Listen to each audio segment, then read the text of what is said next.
So here we go. Good afternoon. We're so happy to have you here today. I am Martine Collier. I'm the Executive Director of the Arts Council of Hillsborough County. We're going to be doing some other introductions. I do want to introduce you to Eileen Blake of our staff. She will be coordinating the question and answers near the end of this session. So first of all, we are very delighted to have 5 former recipients of the Professional Development for Artists grant with us here today to give their perspective on this grant, and also several of them have also served as grant panelists. So you should get a very good view of this grant, and hopefully if you have not applied before, you will get some encouragement to apply this year when this grant becomes available. So we're going to go in last name alphabetical order. So we're going to start with you, Caitlin. If you just introduce and tell a little bit about your background, what your discipline is, we'd love to hear it. Awesome. All right. I'm Caitlin Albritton. I'm an artist, visual artist. I'm an arts writer, educator. So I was Arts Council grant winner, but I was also a grant panelist this past, grant round. So when I applied for the grant back in 2019, I applied as a painter, oil painter. I was making figurative paintings. And at the time, I really wanted to try something different. So I wanted to apply for some classes in a technique. It's a jewelry technique called inlay. And it's pretty much akin to like mosaic or kind of stained glass with cut up little bits of rock and sterling silver. So it kind of incorporates both of those. And I'll say ever since taking those 3 different classes that I was awarded with the grant, I kind of dived right on into making these kind of wearable paintings pretty much ever since then. And I've not turned back. And I think this is just an incredible opportunity to open up the doors to some passions you might not even know existed, or avenues you didn't know you could possibly go down. So I'm very grateful for this grant, and it was amazing being a part of the grant panelist program last year. Great. So next we're going to hear from Rebecca Sexton Larson. Thank you, Martine. I'm Rebecca, and I, like many artists, have had kind of a dual personality going in that I am a visual artist and I also worked full-time in the arts to make a living. Unfortunately, I wasn't able to do it strictly on my visual arts, but along the way, grants have definitely helped push that forward. I have 30 years experience working in museums, in addition to being a photographer working with historic processes, which is processes done prior to black and white film generally. I'm very fortunate that I've received grants from the Arts Council. I'm also very fortunate that I've had the opportunity to be a panelist. So I hope that I can bring both sides of that to the discussion. And I look forward to hearing what everyone has to offer and the questions they have today. And thank you for the opportunity. Great. Well, now we're going to go to Mark. Mark, tell us about your grant writing experience with the Arts Council. Let's talk about that. My name is Mark Rodriguez. I write middle grade and young adult speculative, spooky mystery stuff. I write under the pseudonym Rod Martinez, but I applied for my grant as a writer, and that was very, very hard for me. I guess we can get into that story a little bit later once we're getting into stuff. But I got into this really hoping to get a grant. And when I finally got the grant, I'm just here to tell you guys, don't give up. We'll talk about that later, but don't give up on the grant. This is your chance to get money, to do what you want to do and pursue your dream. Go for it. Next. Great. And now we're going to have Michael Standard, who is a recipient from this very year. Yeah. Hi, everyone. I'm Michael Standard. I'm a composer and percussionist and music teacher in Tampa. And I write a lot of music, some that I play and some for other people. And this past grant cycle, I wrote a grant for a pretty expensive percussion instrument. And so I guess that was more on the equipment side. It was a very specific piece of equipment that I needed to buy, and this grant essentially allowed me to buy it, which meant that I didn't have to borrow it from other people or borrow it from universities or ask around for it. Now I have it in my studio, and so it was really nice to be able to do that through the Arts Council. Thanks. Great. Last but certainly not least, Ching Hong Wei, and tell us about your experience. Hello, this is Ching Hong Wei, and I'm so happy and grateful to be here.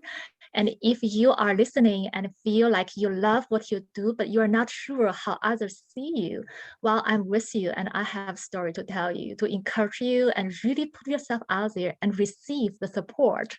So I am actually an emerging artist of an emerging art. What I practice is called the art of flow.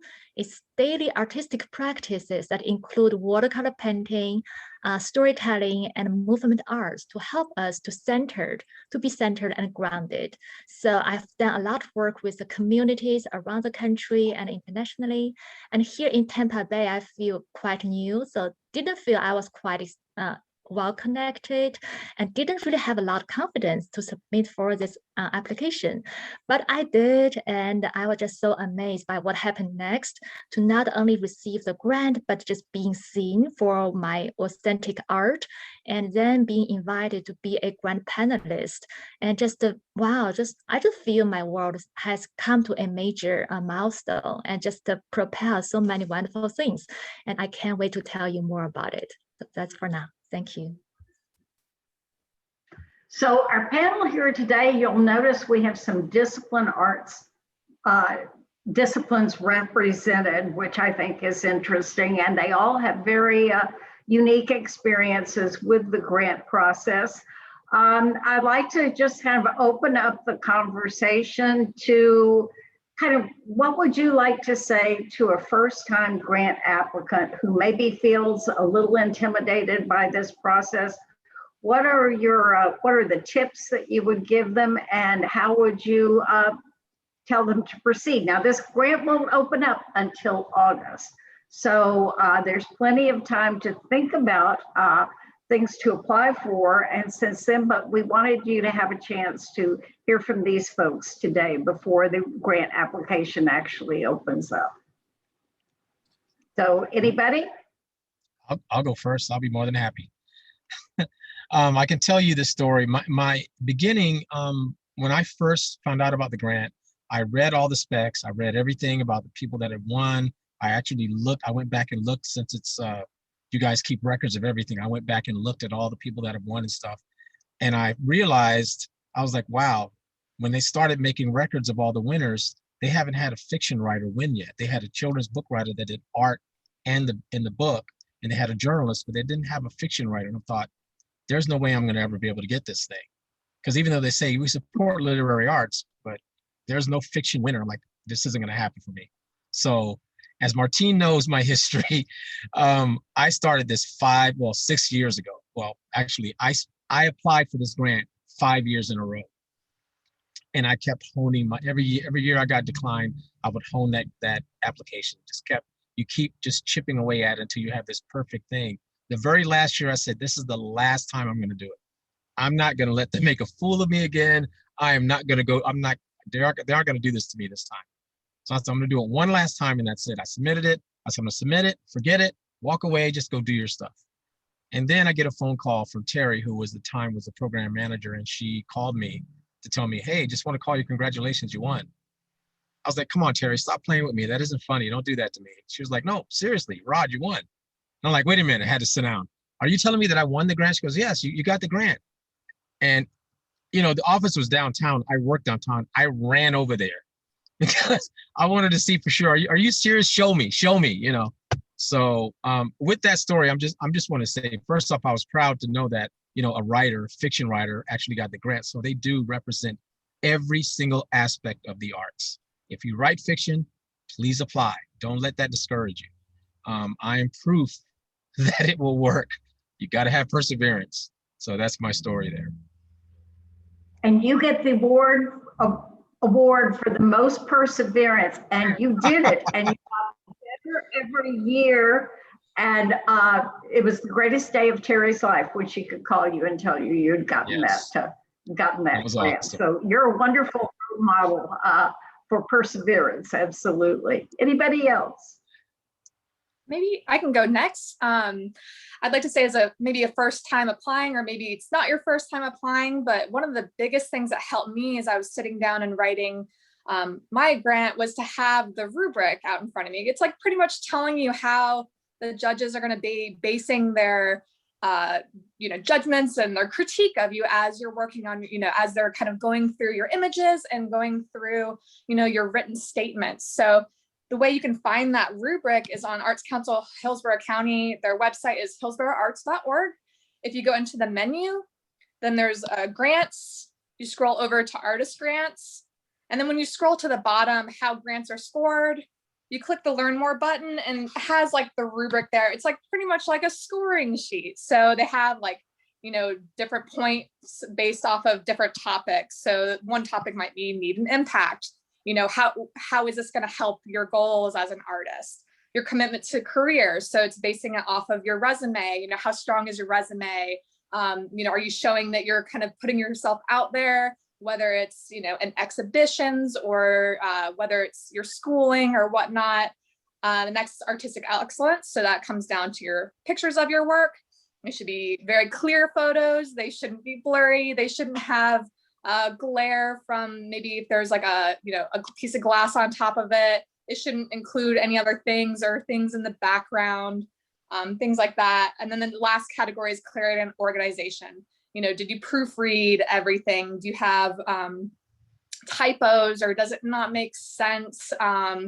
Is your budget numbers wrong, or it doesn't add up? So keeping that out in front of you is pretty much a lifesaver to have that as you're kind of going through and making sure you hit all those excellent points. Is everything very clear? Is it very detailed and descriptive as you're kind of working on your writing? I think that's probably, at least for someone like me that's kind of likes to go things step by step, it's pretty much telling you how to win a grant.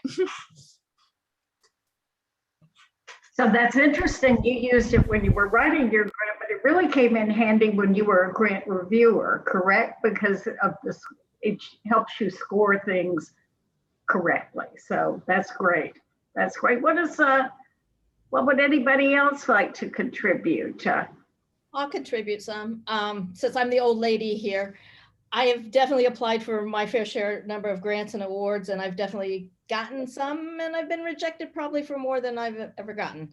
But the one thing I would say is, the Arts Council is fortunate to have this funding and this money, and they don't want to keep it. They want you to have it. So, why not you? There's no reason why you shouldn't try to apply. For me, when I applied way back when, I was going up against people that had been my professors at one time. And I'm like, oh my gosh, I can't compete against these people. These are the people I studied with. My work's nowhere near being able to get funding, compared to them. But you've got to put it out there at some point. And, it is somewhat of a private, though the discussions and the jurying is public, you do get a lot of good feedback through that jurying process, even if you don't get the grant. So you know what to do the next time. And that's my other big thing is keep applying, organize yourself in a way that you have your materials one year. If you don't get it, you can go back to those materials, clean them up, make the changes that you learned from the evaluation during the jurying process and apply again. It's a matter of odds because as Martine said the other day, people that win the grant have to wait 3 years, right? Or a cycle, 2 cycles. Yeah. To reapply. Yeah, so people are falling off in the process that you're not going to be competing against. So, it's worth your while to keep applying and doing it over and over. I think being organized is one of the key things, know your material, have your artist statement, have your bio, have those key images that reflect your work that's really cohesive. Don't show figurative work along with landscapes. If you're a visual artist, be a cohesive project per se. And I think it helps to have that stuff readily available and to look at it a lot, to check it, to rewrite it, to, beef it up a little bit. I'm looking at my little cheat sheet here to see if there's something else I jotted down this morning. don't be afraid to ask for help. I think there are a lot of people out there that want to help you. Your peers are going to want to help you. People that have gotten the grant in the past are going to want to help you. And for sure, the Arts Council will definitely help you as long as you don't call them 3 minutes before the deadline. They're not real good at 3 minutes before the deadline. Call the day ahead, maybe. Yeah. But work on it. Have some time so that you can make some changes when somebody makes some suggestions, and share it. Let other people read it. I think that's a real important aspect of it. And someone alluded to the fact that you can, the Arts Council will share high scoring grant applications with you to help you learn from that. And I always say this, and it sounds like Rebecca was agreeing, the best technical assistance you can get on grant writing is hearing the panel adjudicate your grant. You learn how to do a better job the next time. And it's so try not to let that opportunity go by, I don't think. Definitely. Would you agree with that? Yeah, the grant panel is going to tell you, oh, look, the math didn't add up, or this person has upteen number of spelling errors. Well, now you know the next time that you need to make sure that you're right on the mark with your math, and you got to make sure that you've really proofed it and that your writing is there, because every little bit plays into it. So Michael was trying to jump in there. Oh, well, Rebecca kind of said what I was going to say, which is I'm pretty sure the last grant panel evaluation, because it was on Zoom, is on YouTube.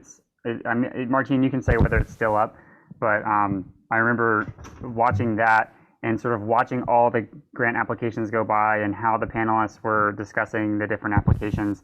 And that was really informative, because you kind of get a sense of how a specific kind of project is discussed, how it's evaluated by people from different disciplines. Like, I guess I was a musician, but a lot of the people who were evaluating my application weren't musicians. And so I kind of got a sense of how well that was translating to them. And so just kind of watching the discussion, I think, would be a good investment of time. I mean, the video was about 2.5 hours long or something like that. It was pretty long, but it was still really super informative. And especially since it's going to be open in August, you'll have a lot of time to do that research. So, but I mean, if I can reiterate what Caitlin said about how making sure your numbers add up, and then also making sure that you're really detailed in the application. I think, if I'm not mistaken, the application or the part of the application that says like describe your project, it's like 300 words. I think it's between like 300 or 600 words, which isn't a ton. So I feel you can use all that space to be really descriptive, and it's a couple. It's not that much writing. It's not like 1,000 words. It's pretty. You can be concise but still be descriptive, and so I think going ahead and trying to figure out the paragraphs that are going to work and describe your project in detail would be really, really helpful. And then you can get it edited by someone else or have someone else proofread it. It's really story in the narrative.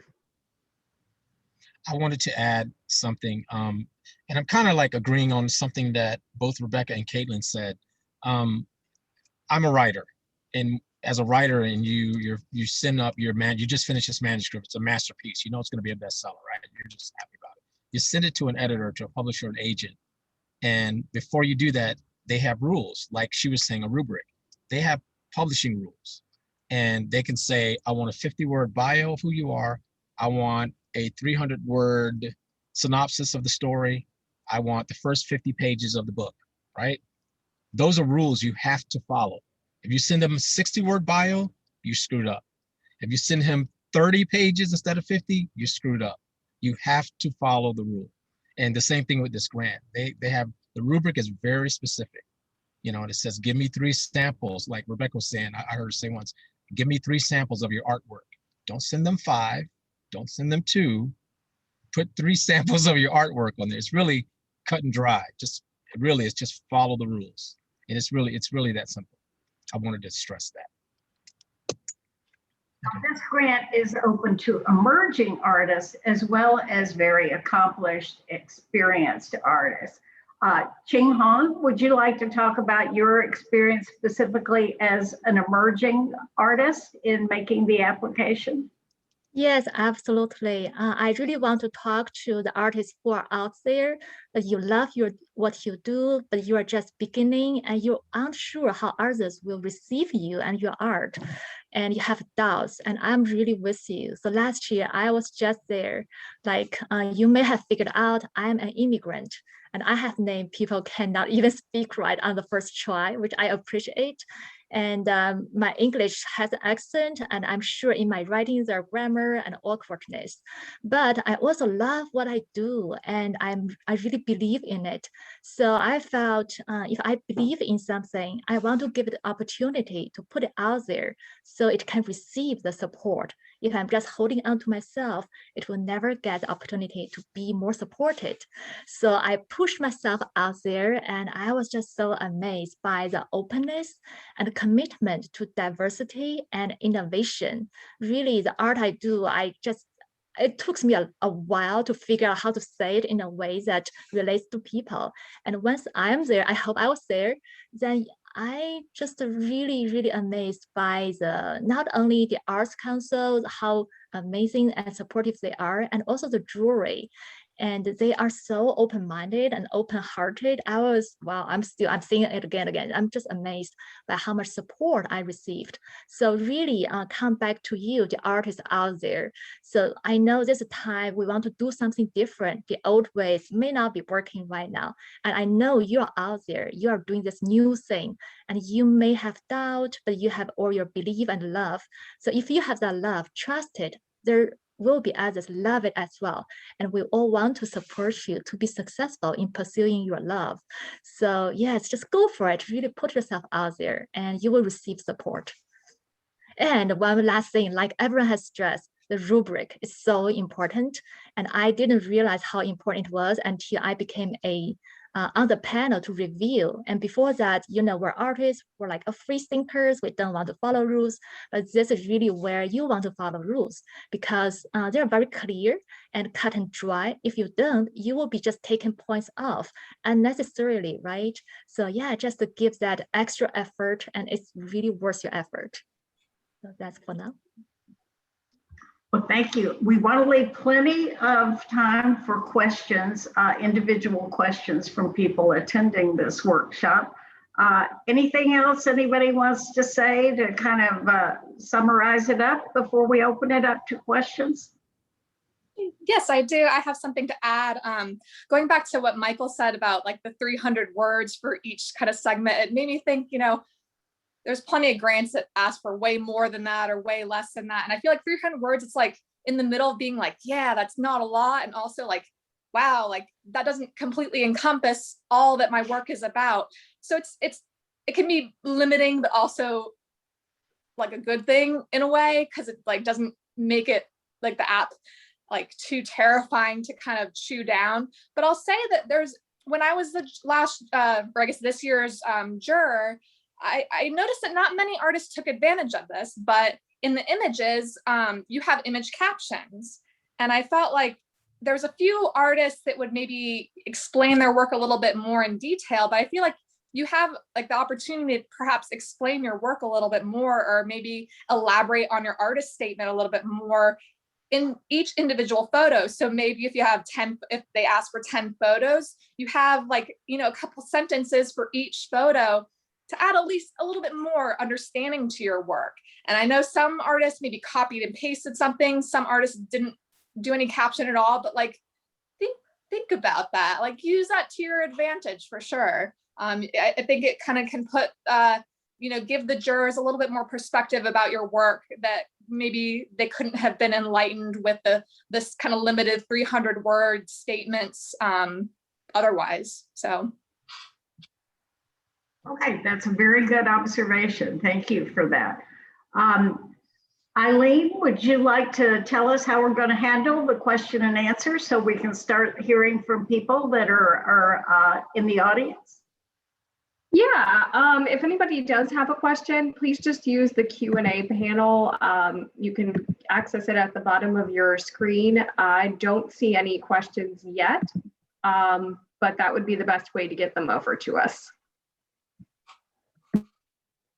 So one thing that we discussed in our little previous session before this meeting, while we're waiting for questions, is having somebody proofread your application. Is this something that all of you did before you submitted? I didn't. So I know Rebecca has her husband proofread. So I think that's always, and Mark, because you're a writer, you probably do this as a matter of course anyway, have an extra set of eyes, look at Yeah, things I that have you someone write. that yes, I have someone that reads my stuff all the time anyway, but this one I just kept going over it myself until I got it right. So I've also heard So people yes. read. So if you don't have someone to read over for you, that if you read it out loud, it can be a little bit helpful because like you kind of work out any awkward areas, you know, instead of just reading it, you might glance over, you know, go over something that doesn't sound quite right if it's spoken out loud. So sometimes even something as simple as that can be helpful for someone that have family or friends that can help them out. right. I think for So- a long time, people thought, you know, that you had to use art speak to really make an effective grant. And I hope we've, you know, that's run its course, that you don't have to see how many big, unique words you can use to make your point, that, you know, you're just writing for what you know and what you're trying to, you know, tell the audience. I think it helps if you approach it as if you're speaking to someone that knows absolutely nothing about what you do.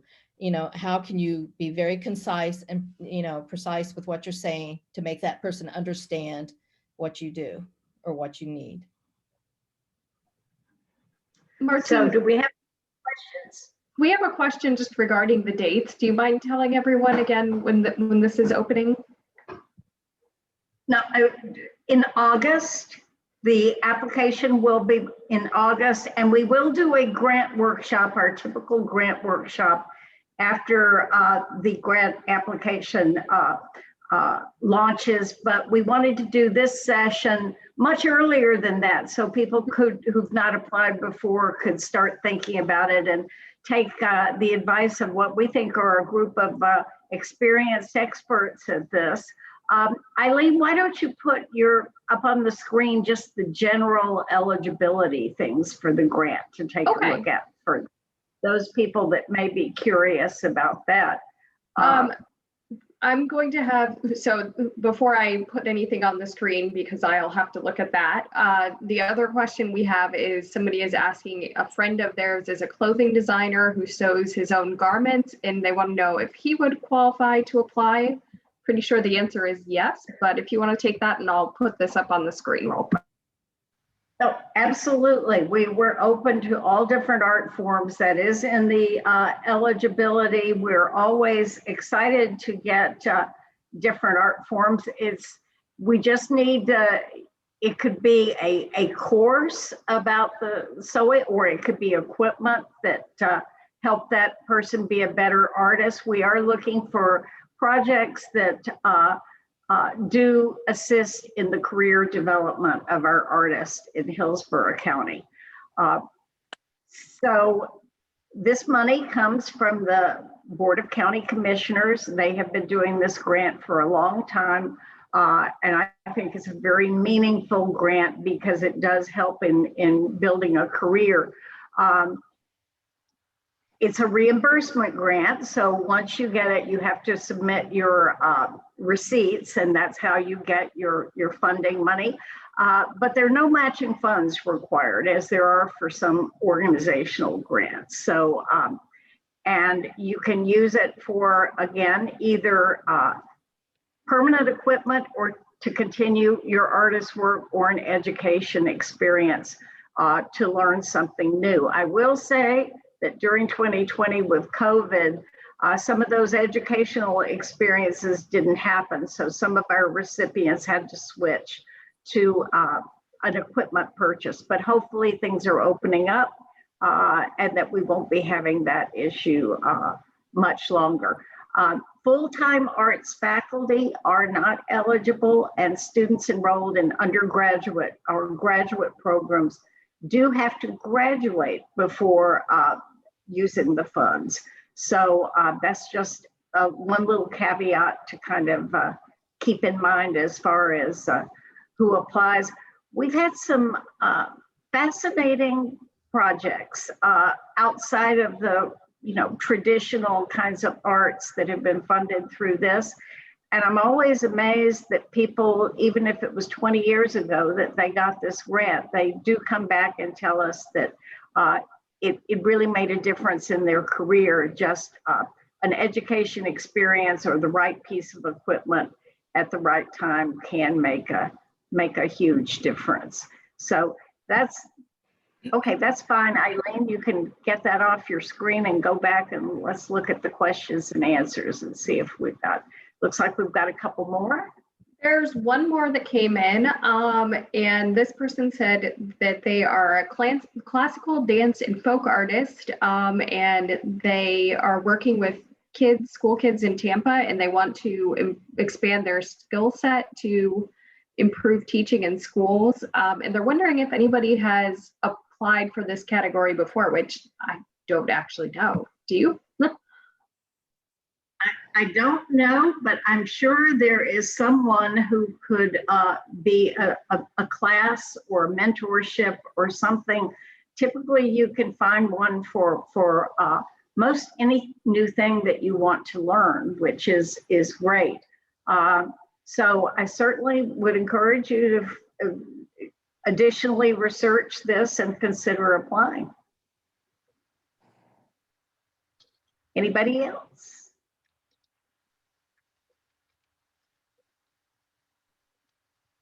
So I do love Mark's story better that he never gave up and that he finally got the grant. But I did want to ask, we talked about going to the panel meeting. So you had several years that you kept, did you go to all those panel meetings every time?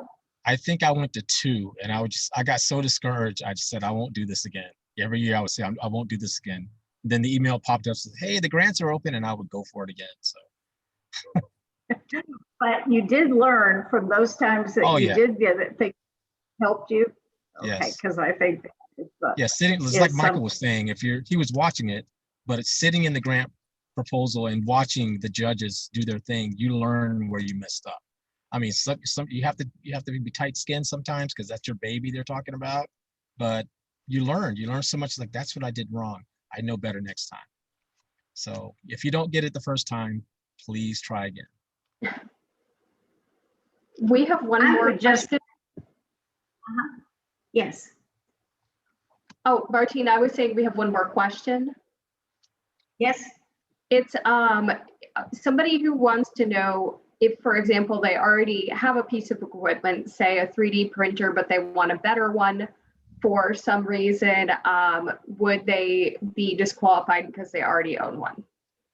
And I think it all depends on how you state the case and what you see as the outcomes. Why would that different printer make you a better artist? What opportunities would it open up for you that you might not have already? So we've certainly had people apply for computers that had a computer, but they wanted to do something very technical related to their art form, and it required a much higher end computer. So that would not be a disqualifying factor.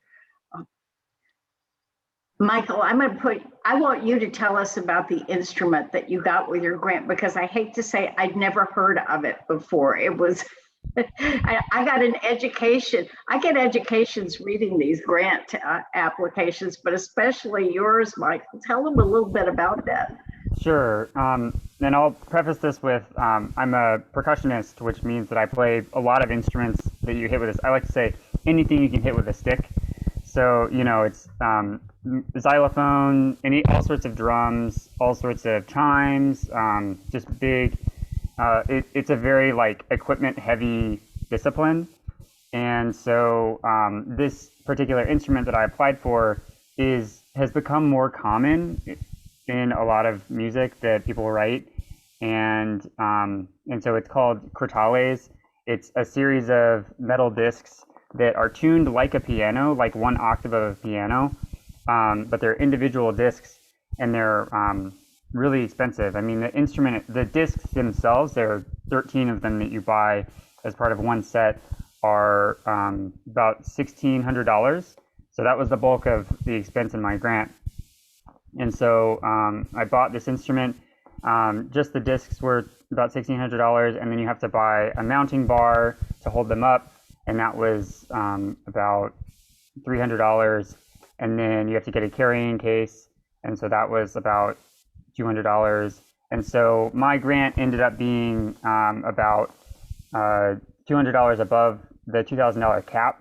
And so I used the grant to buy the discs and the mounting bar, and then the carrying case I bought myself. But I still put that in my budget. Because you can indicate what part of the grant funds you're using, what part of what you're buying with grant funds and what you're buying on your own. And so I specified what it was that I was going to cover the expense in this project. And so I got those. It's in my studio. It's been wonderful to have them. I guess that's kind of like my grant specifically, but the instrument itself is, if you ever seen like a xylophone's a really similar instrument where it's a bunch of tuned wooden bars that are laid out like a piano. The xylophones are generally, you can get a lot more octaves. For the musicians out there, you can get a lot more octaves on a xylophone in the same space than you can with crotales. But with this particular instrument, it takes up a lot of space, and the discs are really expensive. So obviously, if anyone has any music-specific questions or like percussion-specific questions, they're welcome to ask me. I can talk about that as well. But yeah, my instrument specifically that I had to buy was both esoteric, like both difficult to find, and very, very expensive. So this grant was a really helpful thing because it's a large barrier to entry for a lot of music that requires it. So you triggered something talking about equipment that I think we should let people know, because sometimes when you put in your proposal the equipment, the price changes before the grant process is over. So we do allow those changes. The maximum amount is $2,000, but we don't hold you to the price you put in the application, because as we know, prices on everything change. So we can work with you on that if there's a different price by the time you are awarded the grant. Did that happen to you, Michael? It didn't happen to me because the price on mine is pretty stable. But I happen to know like a former grant winner who also bought an instrument, and I think what he did is he like found the general price. He did some research, found the general price of the kind of instrument, like the level of instrument he was looking for, and then he covered a lot of the travel expenses to go to England to try them out and to find out exactly which one he was going to buy. Maybe, let's say hypothetically, he knew it was going to be between $1,800 and $1,900 or something like that, but it would be somewhere in between that. I think he like went to England, tried a bunch out, bought it, kept the receipt, and it was somewhere around there. Not exactly like the actual dollar figure, would just be whatever he negotiated with the manufacturer. And then he came back and then essentially just put that receipt in his report when he was asking for the reimbursement.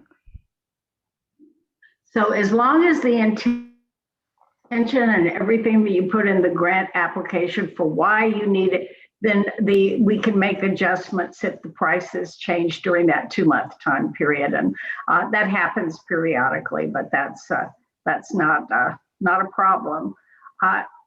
Any other questions, Eileen? I am not seeing any new ones. Okay. I'm trying to think of questions you and I. Yeah, I Yes, want to pick up on something that Q said when we spoke earlier. I have to say Q because I'm not going to try to pronounce your name. She mentioned, and I kind of wrote it down, what can happen when you utilize the purpose of your grant. And for example, with me, I applied for a writer's workshop in the Poconos. It's in the mountains, it's a little cabin setting that you'd expect Jason or Michael, what's his name, to come out with an axe or something. It was the perfect setting for a horror movie. But it's these cabins in the mountains and everything. But it's a writers conference for people that write kids books. And I have been dying to go to this thing for years, and it's just so expensive. And I was finally able to go. And you go, you learn, not only you learn so much, but then you bring back your knowledge. And I did an exercise there that prompted me for an idea for a book that just got published. That wouldn't have happened if I never got the grant. So, and she was saying, like with her, she has a very specific discipline, art discipline, and she needed, and like Michael, he needed this certain thing, and you're probably sitting there, you, the applicant, thinking, there's no way I will be able to get this grant to get this certain, go to this class or get this camera that I want or do this. That's what this grant is for. Let the grant work for you. I just have to say that because I'm living proof that it works. And I have a book published because I won this grant, and I'll never forget that. I just wanted to share that. Well, congratulations. That's great news. We love to hear stories like that. That's so any other questions, Eileen? We did get one more. Someone is asking if studio space counts as equipment. If what?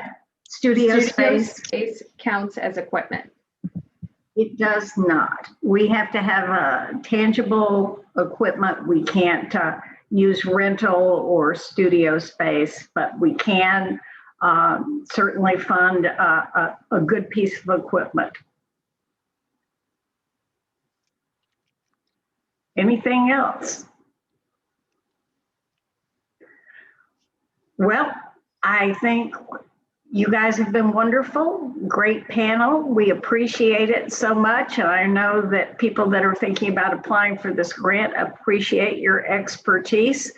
Any final words that you would like, any pearls of wisdom that the panel would like to drop before we sign off? And this has been recorded, so people that were unable to attend today will be able to view it. And Michael, I'm so glad that watching the panel meeting that you went back and viewed that, the recording of that. I will say one nice thing that has come out of the pandemic is that we've done these meetings virtually, and we have these recordings that we didn't used to do when they were face to face. So we have a whole archive in the making so that we can continue to share information. Anything else anybody would like to add? Otherwise, if there are no more questions, we will sign off. Mark is sitting in his car. He was on his way traveling back to Tampa. Ching Hong is in North Carolina on vacation. But they all made it here to assist in this today, and we really do appreciate it. Thank you all so much. And thanks to everyone that attended. Hopefully you get all the emails from the Arts Council. We'll be announcing when the grant opens. We'll be doing a more nuts and bolts workshop just on the details of filling out the grant. And we will be publicizing the grant panel meeting and all those other things. And this all kicks in August. But if you have questions for the Arts Council in the meanwhile, please be in touch with either Eileen or me. We hope that you're thinking seriously about making application for this grant. We would like to have lots more applicants this next year than we did the past year. And hopefully you have been inspired today by our panelists to think about making application. And I believe that's it. So thank you, Rebecca. Thank you, Caitlin. Thank you, Mark. Thank you, Michael. And thank you, Ching Hong. The Arts Council appreciates your assistance. And thanks to all of you who attended. Thank you.